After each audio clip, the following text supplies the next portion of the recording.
And when I started to get those answers, I had the idea that I had to start searching for outcomes that we can get that the AI is not going to be good at.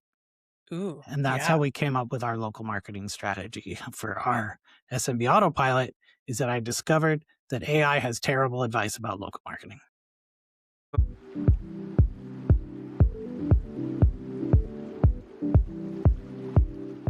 Hi, everybody, and welcome to my show. My name is Tiffany Alexander, and this is Unveiling Journeys. I'm so excited to have you on the show today. I have an amazing guest for you. Let me just tell you a smidge about me. I love people. I love hanging out with people. I love getting to know what people are up to, especially business owners that are impacting society. And I guess I just love whenever I get a chance to hang out with people. I'm always asking, "Hey, who do you want to know? Can I introduce some people that I know to you? Tell me all about that." And then also, by the way, you're so darn cool. Can I know more people just like you? So you're kind of asking them for like a referral to their peers. And if you're thinking, if I don't hang out with cool people, just say, "Wow, this has been a great call. Who do you know that I need to know?" And you're still leaving the conversation by asking for a referral, which turns from a little bitty snowball into an avalanche of appointments on your calendar that you would hopefully want to show up to provide value to everybody. With that, I want to welcome my guest. I'm so excited to have Matt here today. We met through a mutual friend in networking group, Ben Albert, and I love hanging out with him because he's very funny, talks about his chickens on LinkedIn, and I get to unveil his journey in his story today. So, thank you, Matt, for your time. Welcome. No Do me problem. a favor, tell everybody who you are and what you're up to right now. I'm Matt Rouse. I run Hook Digital Marketing in the United States as well as Hook Digital Marketing Canada. We have a AI-based SaaS product that's called SMB Autopilot that is a local marketing product. And I'm also the author of 8 books for small business, the latest of which is Will AI Take My Job Too? Which is a question a lot of people are asking. Right, right. And some of the key things that you're doing for small business owners, I'm over the moon about because you have proprietary systems that you've developed to help local people that I'm kind of butcher this, but if I'm like, "Hey, I need a so and so," and it's like searching in your area, which I do constantly. I look on Google Maps for something locally. You've conquered the math on that and you know how to get people to show up as number one. And so if you're listening to this right now and you don't even know that tech like this is in existence, Matt's the guy. All over the world, Matt's the guy. Um, I love that you provide that for people. Tell me about all the like the other little nuggets that you provide as services for in your company. Well, I think that the most interesting thing about the local search piece is that people don't understand that search that brings up that map box, that has the map with all the stuff around it on, is a different set of kind of factors that influence that than regular search, right? Like what people would consider organic SEO. And those two things are not entirely separate, but it's about 75% different things that affect a local search rank versus an organic search rank. And those we discovered over about a dozen years and recently learned over the last couple of years that AI is really not good at telling people those things, which is kind of a good hint there, right? Is because if it's not in the post training data and there's nowhere for it to look up what those things are, then that is a service that we can provide for customers that they can't do for themselves, Hmm. right? Right. And I think that's kind of leads into kind of one of the things that you and I discussed kind of at length, which is what is the thing that has to do with artificial intelligence that the outcome is not something that somebody could just type into ChatGPT or something, right? Like, Right. what is that end goal that moves the needle for your client or your business or whatever it is that you're using it for, but that the AI system may not be good at? Hmm. Right. There's a lot of them, but it's So also much. kind of hard to discover. Yeah, because I feel like if you're running a small business as it is and you're hoping for like local people instead of this nationwide and you could operate with any client anywhere, when people are seeking you out, like a plumber or electrician. I literally was looking for a plumber last week. And of course, I got one through referral, but I didn't hesitate to say, all right, who's open right now, right in my own backyard? Um, I want to see the people that are popping up first. And those are like insane searches. But the thing is, the average person now is using ChatGPT so much or other places in AI that people are forgetting that you have to prime it. You have to be like, hey, I need it to recommend my business. So there's other things that people don't even know that they don't even know in this space, right? It's like, All right. it's So super say you crazy. have like you got your phone on you, and like you said, you need a plumber. Okay. So you go to Gemini, you go to, whatever it is, ChatGPT, whatever one you're using, and you say, I need a plumber to fix a sink and I live in Nashville or, whatever. Right. What people don't know is usually it's going to Google search, doing a local search, and it's kind of like re-ranking the results based on what you've told it because it's trying to match it against those categories. And what happens is it tends to over index on the higher the result is that it determined from those links, which is going to be a different result set than if you typed it into the map yourself. Right. And so the reason is that it's basically doing a search and adding the name of your location to the search, which is not the same search result as if you typed in plumber and Google knew where your phone was. It would give you a different set of results. That makes sense. So those two sets of results, you need to rank as high as possible in both, or you will not get the referral from one spot or the other. Right. So if It's you like, don't rank in a wider geographical area, then you don't get ranked by the AI versus the search based on a location. mm. And like you said, this is a little bit of a secret. It's not It something is. you can just ask it to tell you and then gives you steps to say, yeah, here's how you conquer me. That's So right. It's just not going to do it for you. And it's also I think another thing that's super interesting is it tends to when I say over index, it's kind of an industry term. That just means it's going to bring up someone more often. It's going to bring up a business more often if the negative reviews don't reflect something that it thinks you don't like. Right. So it's not so much how many positive reviews you have as much as how many negative reviews you don't have. I mean, I guess that makes sense. Yeah.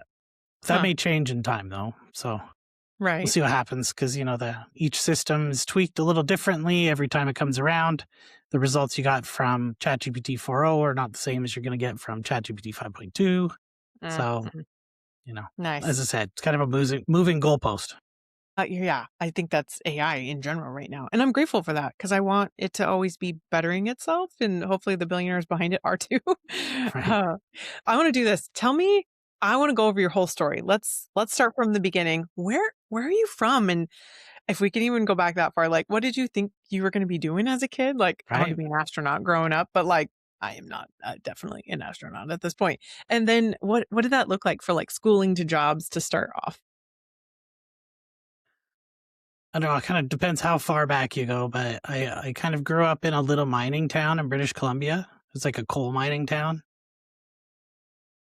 We're talking the late 70s, early 80s, right? So I'm dating myself a bit. But when I was 8 years old, our family got an 8-bit computer. It was an Atari. And I found that you could get a magazine back in the day. It was called CompuServe. And in the back of CompuServe magazine, it had a program and you could type in the instructions to run the program. So you had to literally type it out of a magazine and type, no copy and paste. You just had to type it. And it was like basic. You like line 10, do this, line 20, do this. So you go through and type in this program. But I finally got it working and it was a game and you could play it. And I was like, holy shit. Like I've never seen anything like this in my life, right? I mean, there was no robots. There's no computers were not a thing. There was no cell phones, That's right? right.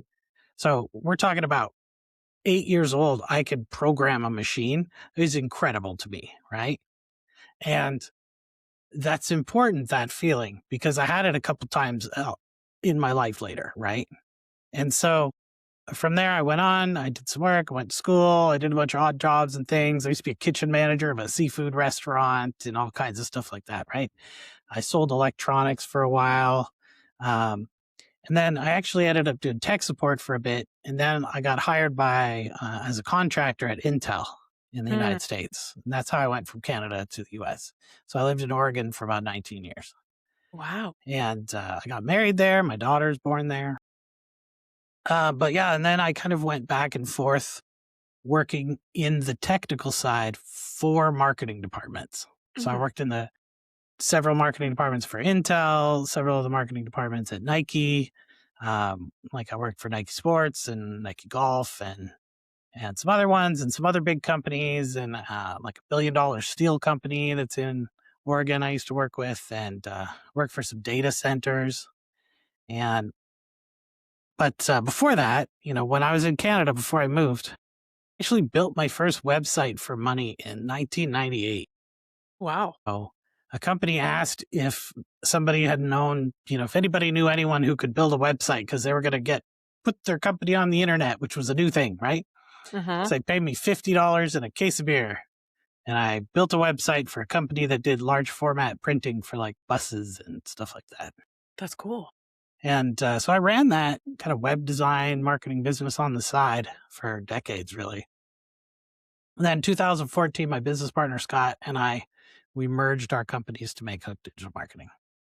So that was back Oh, 2014. nice, nice. I like how this went from like a little epiphany to side hobby to like, wait a minute, this is my real Right. job. This is my whole Yeah. Well, we company. both worked at the data center too. So that helped. What One did you thing do at that's the data interesting center? though, Oh, go ahead. Sorry. well, I was going to say, I used to work on servers and stuff. The, the, the thing that really got to me, I would say it was probably 1993, 94 through a bulletin board system. I don't know if you remember those, where you would dial up with a modem on the telephone line and you would go into a system that was like, you would only have like 20 people on it at a time. That was like pre-internet. This is what people did to meet, other computer Right. nerds.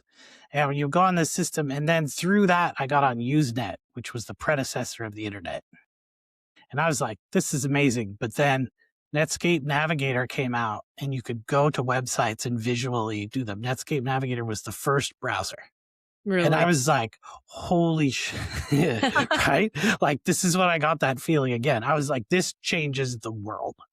This is not like, this is not some passing fad with a bunch of nerds sharing like barely viewable photos of half naked women on the internet, right? When they're teenagers. This is like game changing technology that businesses can use, right? Right. Wait, what And year is this? Where you're like Netscape? I don't even remember what year Netscape came out. Like late nineties, it was in mid 90s. nineties. Yeah. I think Netscape Navigator 2 was in 98 or 99. Uh, Internet Explorer had just come out and Apple didn't even have a browser yet. I mean, this is pre iPhone, right? Cell phones, Oh, yeah. here's actually a funny add-on story for you. Our company is called Hook Digital Marketing. The reason we called it Hook is because you had to type numbers on the cell phone to get the letters. Hmm. So we wanted something you could spell really fast on your phone. You could type in like HOOK. So it was like 335555533 or whatever it is. I don't remember the number now. So Yeah. you could go to the internet and see our little website for your cell phone. Not some And long, obnoxious yeah, name you can't spell, right? I still think right. that's a good idea. Yeah. Like I still have Matt Rouse as like with no numbers or anything on it for all my email addresses because I started them so early that they hadn't started adding numbers to people's names yet because nobody had email addresses, right? Right. I live that with generic name. That's right. You live it every day. Me too. There's actually a stand-up comedian in the UK that's kind of a rising star right now called Matt Rouse. So my Oh, Google alerts buddy. are going off like crazy. Right? Like, I was the Okay, first. right? That's the original. I'm the OG. So anyway, because we worked in tech, we worked in data centers, we've written software, games, and all kinds of stuff, right? So we've worked with AI, but it was more like deep learning AI systems. It wasn't like the AI like you have now. ChatGPT came out. I looked at it, I used it for like 5 minutes. I'm like, holy shit, right? I'm like, this is another Yeah. line in the sand. This is a different thing. After just a couple months of using it, I started to like extrapolate out, what does this mean if they improve this technology, it keeps going at the rate it's going, what's going to happen? And, within a few months, like I was like, this is going to destroy my company, right? Right. Because a lot of, I would say, at least at the time, half of our company work was content generation and, you know, for SEO related stuff and making content for ads and things like that. And I'm like, it's going to kill us, right?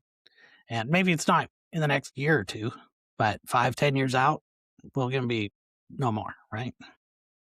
So I started researching like, where is this technology going to lead to?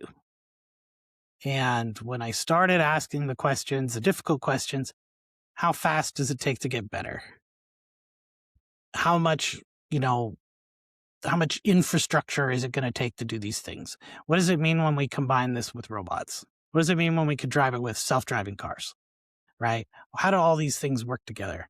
And when I started to get those answers, I had the idea that I had to start searching for outcomes that we can get that the AI is not going to be good at.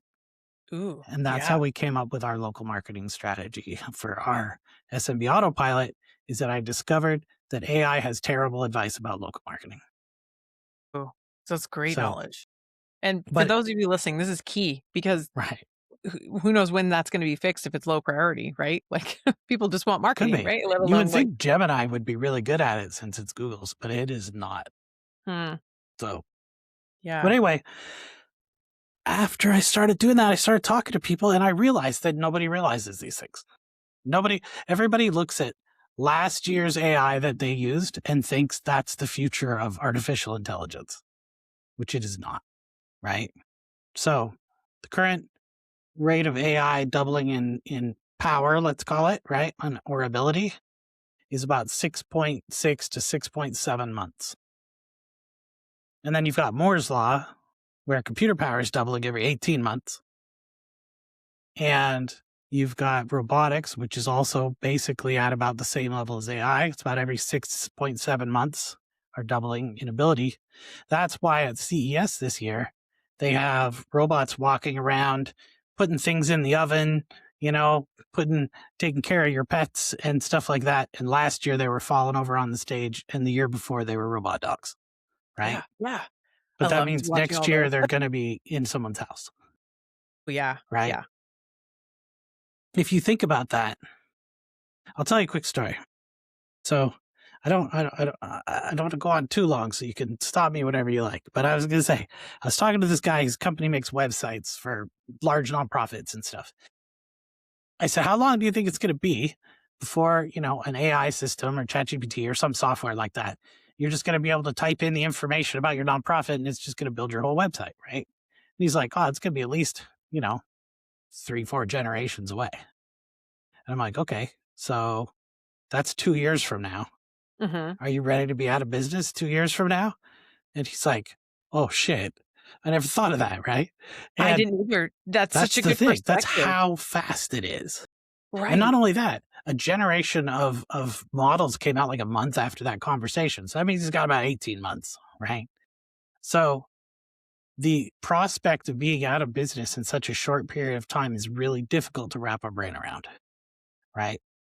Because we went from Chat GPT 3, like 3.5, making like funny lyrics and bad blogs, right? So now you've got Gemini with Nano Banana Pro and MCP built into systems where you can say, I want you to make me a podcast on the topic of beekeeping. And it goes out and researches beekeeping, makes a icon for the beekeeping podcast, and then generates the podcast with 2 voices and sends you the MP3 file. And that's right. That's something I could do 6 months ago. So we're like almost at the cusp of whatever the next thing is, right? And if VO3 can make 10 to 15 seconds of passable video, what do you think it's going to do 6 months from now? Right? Is it 30 seconds? Is it 10 minutes? Right? And what's going to happen if you look at social media right now, it's at least a quarter AI, at Yeah. least, The Sora videos are especially the almost video. undetectable at the moment. I'm like, "Was that? No." Like, and now you can take the watermark off. I'm like, I rely on the comments Right. now. I If have you to. if you see a Sora video and they replace the audio, because the audio is kind of a giveaway, but if they replace the audio and they take the watermark off, it's very, very difficult to tell the difference. And if it's VO like 3.1 or Clean or something like that, or the new WAN model, they're just like almost no way for you to tell. And but that there's also obviously there's some problems there, right? Yeah. A big problem is what happens to artists, what happens to creators, what happens to videographers, photographers, right? We already seen what happened to translation services, support desk, those, places, voiceover. A lot of those things are getting decimated. And there's also, things about AI, data centers that maybe they're not being done very responsibly in some cases or very environmentally friendly in some cases, even though they could be. So there needs to be pushback on some of that stuff as well. And I think the worst part is not knowing what you don't know. Yeah. And just getting a glimpse into that future is something where you can make adjustments now that are probably going to pay you dividends in the future. Yeah. Yeah. I love your perspective on all this. It means a lot to me, to hopefully everybody listening, small business, big business. I mean, people considering a business, how much easier it is to set foot and to make something brand new for you. And now you're better than your competition that's been doing this for how long because they refuse to adapt. I cut you off, but everybody's always saying you know, it's not AI that's going to take your job. It's somebody using AI that's going to take your job, right? That's not really accurate, right? It's not some other person using AI that's going to take your job. It's some other company who's solved for that space using AI. They've disrupted the industry using AI, and your whole company goes out of business, or your whole division or your company gets cut. That's how Right. you lose your job, right? Right. I feel that way a little bit with journalists. It's like, why don't, eh. So, and it started there. Oh my gosh, this is so much good information. I hope you guys are like clinging to every word that Matt has. But by the way, um, you are doing incredible things with your business right now, and I don't see any end at sight. But like, why? Why do you keep going? Why do you keep trying so hard? We serve small business. Um, like the average business that we serve has less than 100 employees. Usually the owner works in the business, right? Or they are the business in some cases. And being able to help people who are directly putting dinner on the table for their family and, for their employees, that means a lot to us. Oh, I love hearing of that. Just it means a lot because I think, in my opinion, small business runs not only like America, Canada, but the world. That's like the people with the backbone who's keep going. Yeah, we need like the big guys here and there, right? But And they often don't get treated very well, right? no, Especially when it comes to things like taxes and trying to, legislation that keeps them out of larger industries, and there's all kinds of things that happen to small businesses that are difficult. And I mean, these poor people running these businesses are like running themselves into the ground.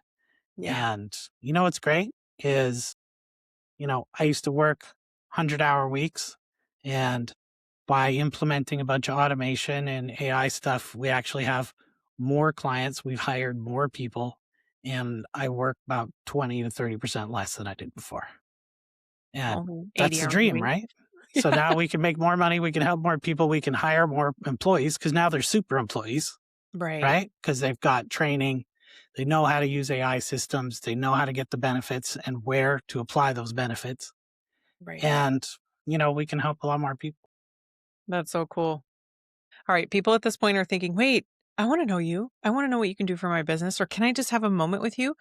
What's your favorite way for people to come find you? Probably the best way to reach me is on LinkedIn.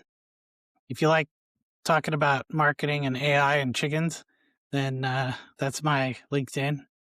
chicken posts don't generally get a whole lot of reach, you know.